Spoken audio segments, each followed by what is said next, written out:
አወቁ በየሳምንቱ የምናቀርበው የነበረውን በየቀኑ እየለቀቅን እንገኛለን። ስለዚህ ሁላችሁ ይህን ዩቲዩብ ቻናል ሰብስክራይብ አድርጋችሁ እስከ መጨረሻ እንድትጎበኙ መልእክቴን አስተላልፋለሁ።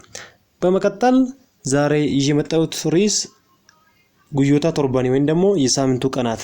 ይህን ስንማር የቋንቋ አራቱን የቋንቋ ክህሎታችን እናሳድጋለን ማለት ነው። ለምሳሌ መስማት፣ ማንበብ፣ መጻፍ፣ መናገር እነዚህ አይነት ነገሮች ሪዲንግ፣ ሊስኒንግ፣ ራይቲንግ፣ ስፒኪንግ ዱብሱ ማለት ሪዲንግ፣ አገፈቹ ሊስኒንግ፣ በሬሱ ራይቲንግ፣ ስፒኪንግ ዱበቹ እነዚህ አይነት ነገሮችን ክህሎታችን እናሳድጋለን ማለት ነው። ስለዚህ ሁላችሁ እስከ መጨረሻ ማዳመጥ አለባችሁ። ግን ዛሬ የመጣው ስለምንድን ነው? ስለ ሳምንቱ ቀናት መቶሬን ከኛ ጉያራ ወይ ጉዮታ ቶርባኒ። ጉዮታ ቶርባኒ ማለት የሳምንቱ ቀናት ማለት ነው። days of the week ወይም ደግሞ ጉዮታ ቶርባኒ ፓርት 23 ዛሬ 23ኛ ክፍል ላይ ደርሰናል። ለዚህ ዩቲዩብ ቻናል አዲስ የሆናችሁ ሰው ካለ ወደ ኋላ ከፓርት 1 ጀምራችሁ እስከ 23ኛ ድረስ ከጎኛችሁ ከኛ ጋር እኩል መድረስ ትችላላችሁ ማለት ነው። ቶርባን tokko keessa guyyoota torbatu jiru። ጉዮታ ማለት ቀናት ማለት ነው። ጉያ ማለት ደግሞ ቀን፣ ቶርባን ማለት ሳምንት ማለት ነው።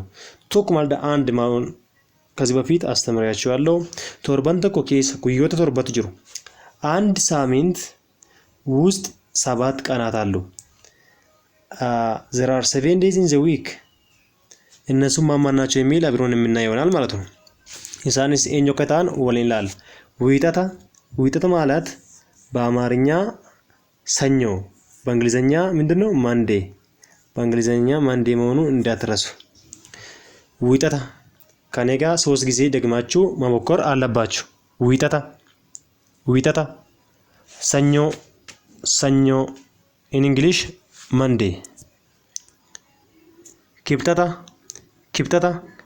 ኪፕተታ ማለት በአማርኛ ማክሰኞ ማለት ነው። in English Tuesday።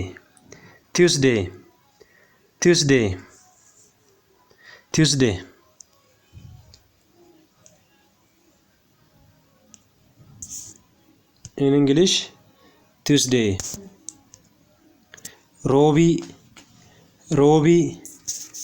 ሮቢ ማለት በአማርኛ ሮብ in English Wednesday።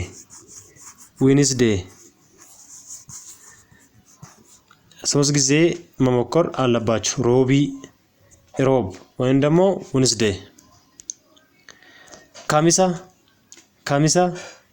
ካሚሳ አሙስ። ጅማታ አርብ። ሰንበታ ቅዳሜ።